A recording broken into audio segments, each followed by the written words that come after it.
നമസ്കാരം. കലാകൗമുദി ഓൺലൈനിലേക്ക് സ്വാഗതം. ജി സുകുമാരൻ നായരെ കൊണ്ട് കോൺഗ്രസിനെ പിടിച്ചു കെട്ടാനുള്ള പിണറായിയുടെ നീക്കം വിജയിക്കുമോ എന്നാണ് ഇപ്പോൾ എല്ലാവരും ഉറ്റുനോക്കുന്നത്. പൊതുവെ കോൺഗ്രസ് UDF അനുകൂലിയായിട്ടാണ് ജി സുകുമാരൻ നായർ അറിയപ്പെടുന്നത്. പെരുന്നയിലെ മന്നം സമാധി ആഘോഷങ്ങൾക്കെല്ലാം പലപ്പോഴും കോൺഗ്രസ് നേതാക്കളെയാണ് UDF നേതാക്കളെയാണ് ക്ഷണിച്ചു കൊണ്ടുവരാറുള്ളത്. ശബരിമല വിഷയത്തിന് ശേഷം പിണറായിക്കും CPM-നെതിരെ കടുത്ത നിലപാടാണ് ജി സുകുമാരൻ നായർ പലപ്പോഴും കൈക്കൊള്ളാറുള്ളത്. എന്നാൽ അദ്ദേഹം ഒരിക്കലും പരസ്യമായി BJP അനുഭാവ നിലപാട് പ്രകടിപ്പിക്കാറുമില്ല. SNDP യോഗം ജനറൽ സെക്രട്ടറി വെള്ളാപ്പള്ളി നടേശൻ പരസ്യമായി BJP അനുകൂല നിലപാട് പ്രകടിപ്പിച്ചപ്പോഴും സുകുമാരൻ നായർ അത്തരത്തിലുള്ള ശ്രമങ്ങളിൽ നിന്നും അകന്ന് മാറി നിൽക്കുകയായിരുന്നു. അദ്ദേഹം എപ്പോഴും ഒരു കോൺഗ്രസ് അനുഭാവി അല്ലെങ്കിൽ UDF പക്ഷപാതിയായിട്ടാണ് അറിയപ്പെടുന്നത്. എന്നാൽ ഇപ്പോൾ സംഗതികൾ ആകെ മാറി മറിഞ്ഞിരിക്കുകയാണ്. ജി സുകുമാരൻ നായരെ കൊണ്ട് കോൺഗ്രസിന് ഒരു ആറ്റൻ പണി കൊടുപ്പിക്കാനുള്ള പിണറായി വിജയന്റെ ശ്രമം ഏറെക്കുറെ വിജയത്തിലെത്തിയെന്നാണ് CPM നേതൃത്വം അവകാശപ്പെടുന്നത്.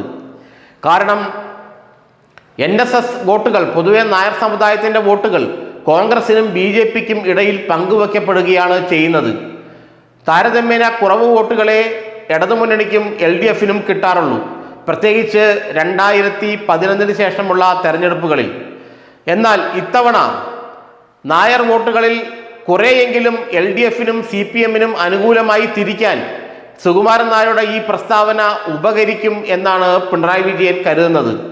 പിണറായി പ്രതീക്ഷിച്ചതിനേക്കാൾ അപ്പുറത്തേക്ക് ജി സുകുമാരൻ നായർ സർക്കാരിനെയും പിണറായി വിജയനെയും CPM-നെയും പുകഴ്ത്തുകയായിരുന്നു. കോൺഗ്രസും BJPയും ശബരിമല ആചാര സംരക്ഷണത്തിനായി ഒന്നും ചെയ്തിട്ടില്ലെന്നും സർക്കാർ ചെയ്യുമെന്ന് പ്രഖ്യാപിച്ച നടപടികളോട് NSSന് അനുഭാവം ഉണ്ടെന്നുമാണ് സുകുമാരൻ നായർ പറഞ്ഞത്. അതുകൊണ്ട് തന്നെ CPM-നെ സംബന്ധിച്ചിടത്തോളം അത് ലോട്ടറി അടിച്ച പോലെയായി. കാരണം മറ്റൊന്നുമല്ല, പലപ്പോഴും NSSന്റെ നിലപാടുകൾ CPM-ന് നിസാര തലവേദനയല്ല ഉണ്ടാക്കിയിട്ടുള്ളത്. പ്രത്യേകിച്ച് തിരുവനന്തപുരം, കൊല്ലം, ആലപ്പുഴ, പത്തനംതിട്ട പോലുള്ള ജില്ലകളിൽ പലപ്പോഴും CPM-ന്റെ സ്ഥാനാർത്ഥികൾ വിജയിക്കാതെ പോകുന്നത് NSSന്റെ നിസ്സഹകരണം മൂലമാണെന്ന് പറയാറുണ്ട്. കേരള കോൺഗ്രസ് സ്ഥാനാർത്ഥികൾക്ക് വോട്ട് ചെയ്യുമ്പോഴും അല്ലെങ്കിൽ കേരള കോൺഗ്രസ് സ്ഥാനാർത്ഥികൾക്ക് പിന്തുണ പ്രഖ്യാപിക്കുമ്പോഴും CPM-ന് അത് ഗുണകരമല്ലാതിരിക്കാൻ അല്ലെങ്കിൽ ഗുണകരമായി മാറാതിരിക്കാൻ NSSും സുകുമാരൻ നായരും ശ്രദ്ധിക്കാറുണ്ടായിരുന്നു. 1996 മാത്രമാണ് NSS പരസ്യമായി ഇടതുമുന്നണിയെ പിന്തുണച്ചത്. അതുകൊണ്ടും ഫലവുമുണ്ടായി. 20ഓളം സീറ്റുകൾ CPM-ന് കൂടുതൽ പിടിക്കാൻ സാധിച്ചു ഈ 3 ജില്ലകളിൽ നിന്നുമായി. ഏതാണ്ട് ഇത്തവണയും അത്തരത്തിലുള്ളൊരു കളിയാണ് പിണറായി വിജയൻ ഉദ്ദേശിക്കുന്നത്.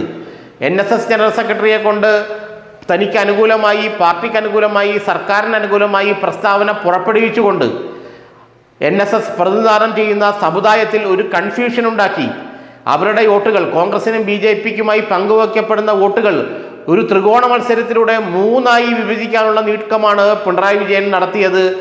അത് ഈ അയ്യപ്പ സംഗമം അതിനുള്ള പ്രത്യക്ഷ ഉദാഹരണമായി മാറുകയായിരുന്നു. നായർ സമുദായത്തിൻ്റെ വോട്ടുകൾ 3ആയി ഭാഗിക്കപ്പെട്ടാൽ BJPക്കും കോൺഗ്രസിനും വലിയ ഗുണം അതുമൂലം ഉണ്ടാകില്ല. അതുമൂലം ഗുണമുണ്ടാവുക CPM-ന് തന്നെയായിരിക്കുമെന്ന് പരിണതപ്രജ്ഞനായ പിണറായിക്ക് അറിയാം. അതുകൊണ്ടൊരു ത്രികോണ മത്സരത്തിലേക്ക് തള്ളിവിട്ടുകൊണ്ട് തെക്കൻ മധ്യ കേരളത്തിലെ ജില്ലകളിൽ CPM-ന് കൂടുതൽ MLA-മാരെ വിജയിപ്പിച്ചെടുക്കാനുള്ള തന്ത്രമാണ് ഇതിലൂടെ പിണറായി വിജയൻ പയറ്റിയത്. നായരെ കൊണ്ട് കോൺഗ്രസിനെ അടപടലം പൂട്ടിക്കാനുള്ള പിണറായിയുടെ തന്ത്രം ഏതാണ്ട് വിജയിച്ചു എന്നാണ് ഇപ്പോൾ മനസ്സിലാക്കാൻ കഴിയുന്നത്.